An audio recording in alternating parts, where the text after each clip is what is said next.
हरि शरणम गाइस। तो सबसे पहले अपने गुरुदेव के चरणों में प्रणाम करते हुए, अपने समस्त भक्तजनों के चरणों में प्रणाम करते हुए हम आज का सेशन शुरू करते हैं। हमारा प्रयास जो है वो ओसीडी इंट्रूसिव थॉट्स को दूर करने में लगा हुआ है। अभी तक हमने जो भी पढ़ा है हम उसको रिकॉल करते हैं कि सारे जीव परमपिता परमात्मा के अंश हैं, इसलिए हमें किसी से घृणा करने की ज़रूरत नहीं है। हम सभी अपने अपने कर्मों के फलस्वरूप सुख या दुख भोग रहे हैं। कोई किसी की थॉट्स के कारण सुख या दुख नहीं भोग रहा है। हमें ये जो थॉट्स आते हैं ये 3 गुणों के कारण आते हैं, सत्वगुण, रजोगुण, तमोगुण, और हम इन 3 गुणों से अलग हैं। ठीक है, परमात्मा प्रत्येक जीव के हृदय में वास करते हैं, जिससे उनको हर की मानसिक गतिशीलता के बारे में पता है कि ये जो इंसान है ये थॉट्स लेके आना चाहता है या नहीं लेके आना चाहता। हमारा रिचुअल्स करना इस पे निर्भर करता है कि हम अपने आप को मन मानते हैं, जबकि हम मन नहीं है, ना हम ये मन है ना हम ये शरीर है। फिर हमने हरि से प्रण लिया कि हरि मैं आपके आज्ञा के अनुसार कार्य करूंगी, मैं आपकी शरणागत हूँ, आप मुझे बताइए।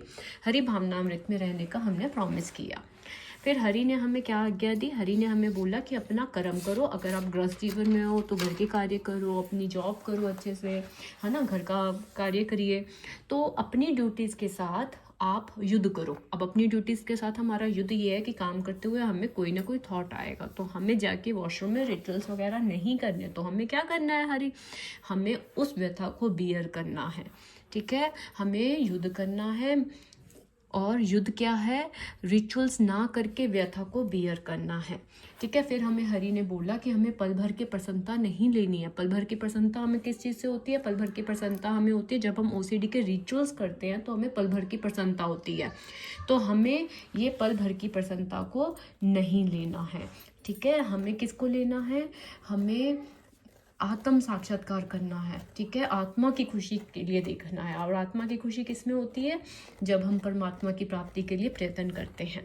ठीक है, ये जो हमें ओसीडी है वो किसके कारण है? हमारे ज्ञान के कारण है। क्या है हमारा ज्ञान? हमारा ज्ञान ये है कि हम वहमों में पड़े हैं। जैसे कि हम थॉट्स ला रहे हैं जबकि हम नहीं ला रहे, मन लेके आ रहा है। क्या हम मन है? नहीं, हम मन नहीं है। ये थॉट्स नेचर से आते हैं और हम नेचर नहीं है, हम प्रकृति नहीं है। ठीक है, तो फिर हरि ने क्या बोला कि ये जो अज्ञान के कारण ये संशय, फियर्स, ये सब उठ रहे हैं, इसको ज्ञान रूपी तलवार से काटो। और ज्ञान रूपी तलवार हमारी क्या है? भगवत गीता। ठीक है, भगवत गीता से ज्ञान ग्रहण करो कि परमात्मा एक ही है। ठीक है, परमात्मा को आपके मानसिक गतिशीलता के बारे में सब पता है। ठीक है, फिर हमने पढ़ा कि हमें इंद्रियों के वेग को सहना है। इंद्रियों के, जैसे मान लो कि जीवा अगर लालसा कर रही है कि बहुत टेस्टी खाना है, तो हमें उसे कंट्रोल करना है। मन अगर थॉट्स लेके आ रहा है तो हमें कोशिश करनी है। ठीक है, कोशिश किस चीज़ की करनी है? रिचुअल्स ना करने की। थॉट्स आ रहे हैं, आते रहने दो। ठीक है, लेकिन आपको कोई ऐसी चीज़ खुद से नहीं करनी है कि जिससे आपको ये थॉट्स आएँ।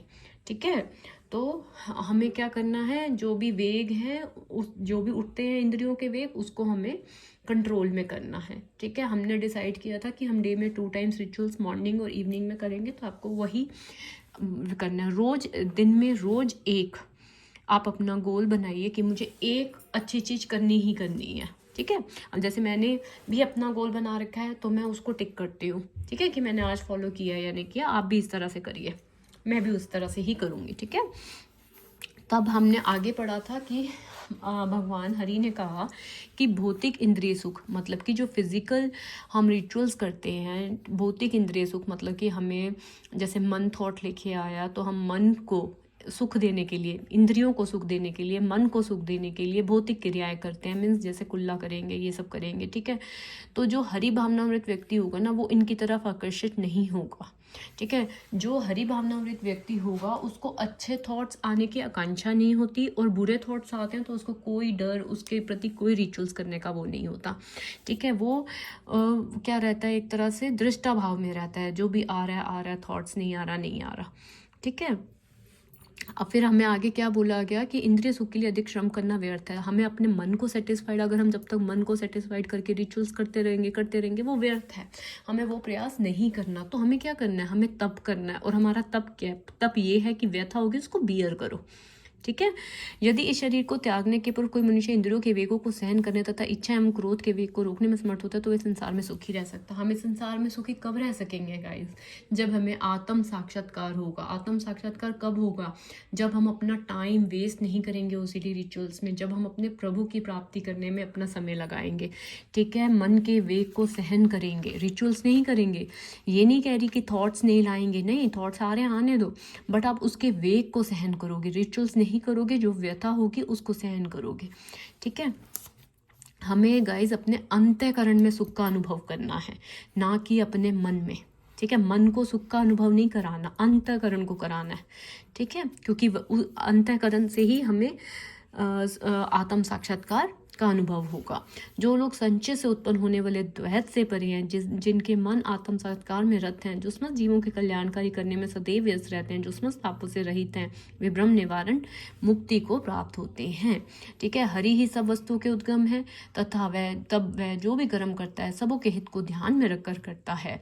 परम भोक्ता, परम नियंता, परम सखा, हरि को भूल जाना मानवता के कलेशों का कारण है। हमारे कलेश का कारण ही यही है, हमारी ओसीडी का कारण ही यही है कि हम अपने हरि से दूर हुए, ठीक है। हमने भगवान का नाम जप करना छोड़ा, ठीक है। तो हमें ये सब चीजें नहीं करनी है। भक्ति पूर्वक भगवान वासुदेव की पूजा करने का प्रयास तो करो। बड़े से बड़ा साधु पुरुष भी इंद्रियों के वेग को उतनी कुशलता से रोक पाने में समर्थ नहीं हो पाते जितना कि जो सकाम कर्मों की तरफ इच्छा को समूल नष्ट करके और भगवान के चरण कमलों की सेवा करके दिव्य आनंद में लीन रहते हैं। वो कह रहे हैं आप कोशिश तो करो, ठीक है। कोशिश क्या है? हरि की पूजा करेंगे तो अपने आप देखना आप इन चीज़ों से बाहर आओगे। आप बस भगवत गीता के आदेशों का पालन करिए, ठीक है। भौतिक कलेशों का अनुभव नहीं होता। हरि भावनामृत में रत होने पर ही मनुष्य तुरंत अपने आध्यात्मिक स्वरूप को जान लेता है, ठीक है। वह परमेश्वर को समझता है, ठीक है। हमें अपने इंद्रियों को कंट्रोल करना है, इंद्रिय विषयों से दूर रहना है। इंद्रिय विषयों का मतलब क्या है? ओसीडी रिचुअल्स, ठीक है, उससे हमें दूर रहना है।